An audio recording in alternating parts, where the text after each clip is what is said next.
Hi, I'm Dave Koch. I am a real estate and commercial photographer here in Utah.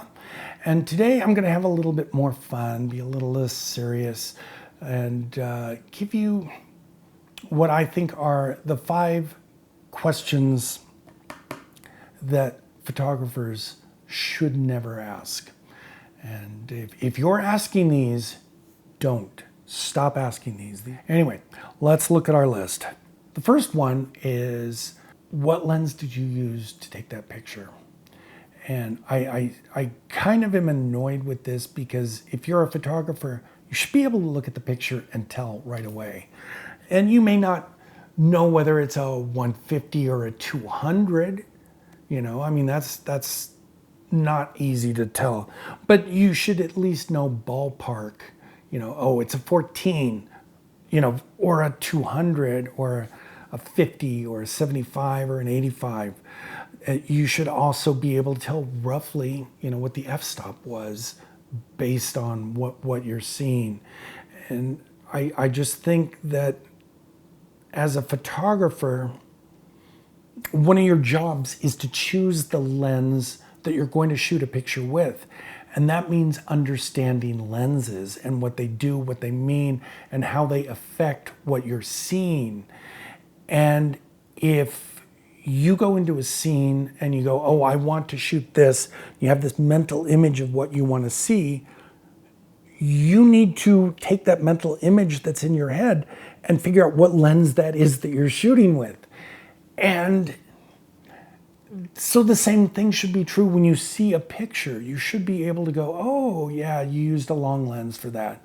And again, you may not know it's a 200 or a 100 or a 125, but a 600 sure looks way different than a 200. You should be able to tell that.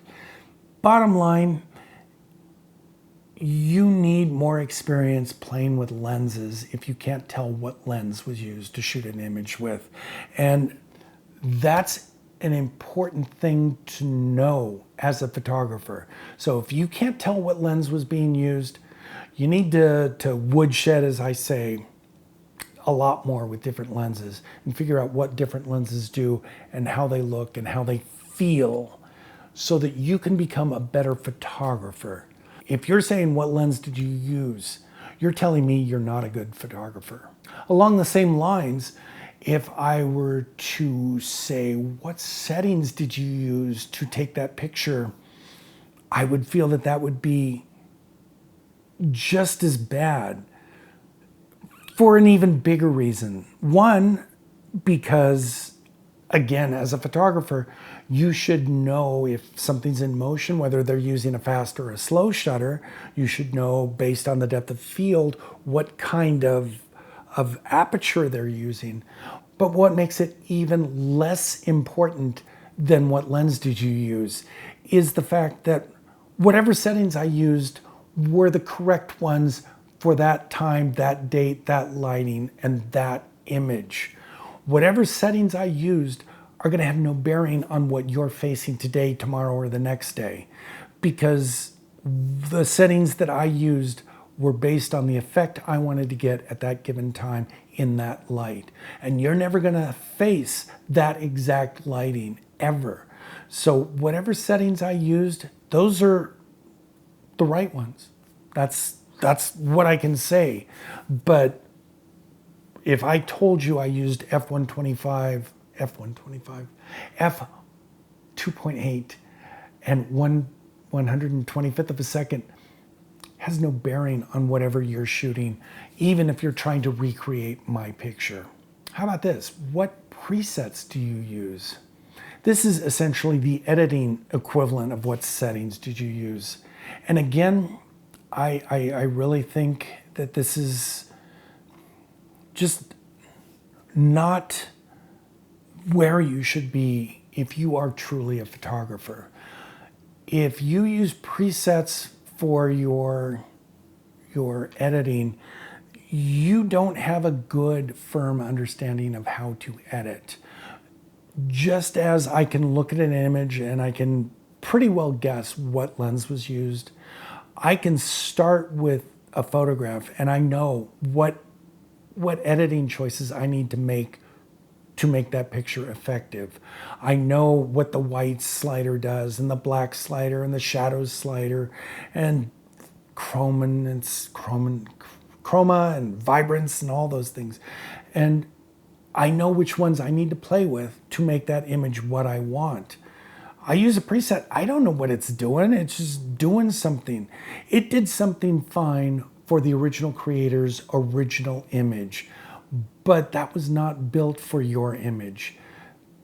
I'm a firm proponent of you edit to the picture. And to me, using a preset is somebody else's edit to their picture, not your edit to your picture. The more you rely on presets, the less you know about editing. Not only because you're using a crutch, which is all a preset is, but because you're not doing the editing yourself. You're not learning what these different sliders do, how they affect images, and how they make an image better or worse. And thus you're limiting your knowledge of what you can do in editing. The more editing from scratch you do, the more you learn about editing. It's the same with shooting. The more shooting you do, the more experience you have and the better images you make. And edit your own images. Don't use presets. Now comes one I've kind of tossed about in my head for a little bit, and I don't want to come off looking like a goof, but it does need to be said, and that is, can I shadow you? And I think first and most importantly, I need to say I'm honored that you would want to shadow me, and I, it makes me feel good. Thank you very much. However, photography, especially at my level, is not really a spectator sport. And while I understand why you want to do it, I think, and I just don't think you're going to get out of it what you think you're going to get out of it. I've had a few people shadow me, and I know what they want is guidance and for me to show them the path and how to get to where I am. And that's good. I understand that. And thank you for asking. Thank you for, I'm glad that you're trying to get better at it. And that's always good. But here's what happens is you don't know what you don't know. And I know that sounds crazy, but here's you, here's me, and there's 14, 18, 20, 22 steps depending on how you learn between the two of us. And you may pick out a couple of things that I do that are really good, but that's not going to get you to where I am. That's just going to get you a little ways down the road. I know from taking workshops with Wayne Capilli, from a couple of years ago, watching him, and he would say something and I would get half of it. I would understand half of it because I just didn't have the knowledge base to understand the full extent of what he was telling me. And then 2 years later, I take another workshop with him and he says the exact same thing again. And now I understand that second half. Until you're to that first level, that second half is not going to make any sense to you. So you're not going to learn as much as you think you can shadowing me. You also don't know what to look for and what to watch. I don't have time to slow down and really tell you why I'm doing this and pay attention to this and this is important and that's important and this all that, because I'm on the job. I'm working. I'm trying to do something. And so I just think that the idea of shadowing somebody while they're at work just does us both a disservice. I don't think it's a good idea. So to counter that, what I'm going to say is that is why I make these videos. because I can go into depth and I can address things specifically to you. And I can tell you what my thought process is. And I can do all that without bothering my job. And so what I would say to you is, again, while I'm extremely flattered that you write to me or call me and ask to shadow, it's not the appropriate way to learn what I do. Watch my videos, subscribe to the channel, send me questions even. I'd be happy to do that and turn those into videos. But to actually shadow me on the job, you're not going to get out of it what you expect to. And I'm just going to be frustrated because I'm not helping you to the extent that I want to. Here's another thing while we're on this subject that I just want you to be cognizant of, and that is I never shadowed anybody. I got here to where I am today because I looked at where I was, I decided where I wanted to go, and I figured out how to get there. And I did that on my own. I did not do that following somebody else's lead or copying somebody else's career path or anything like that. And I think what you would do far better to do rather than shadow me is to spend some time figuring out where you are and where you want to go and figure out how you want to get there. And then what are the steps to get there? And then realize those steps in your life. Work hard at it. Do those things that you need to do to get to where you want to go. Like I said, I did not shadow someone.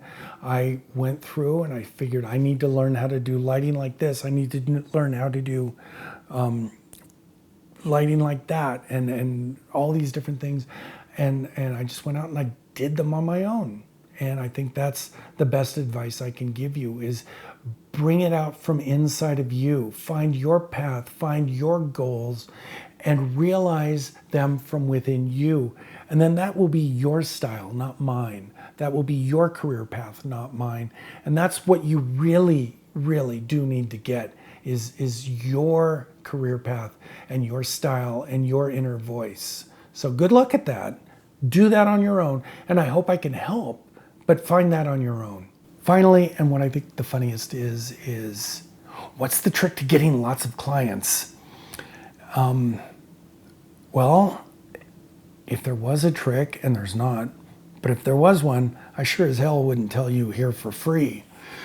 That's the $1,000,000 question. That's what everybody wants to figure out. And that's where everybody is competing, really, is the most effective, most cost-effective way to get clients.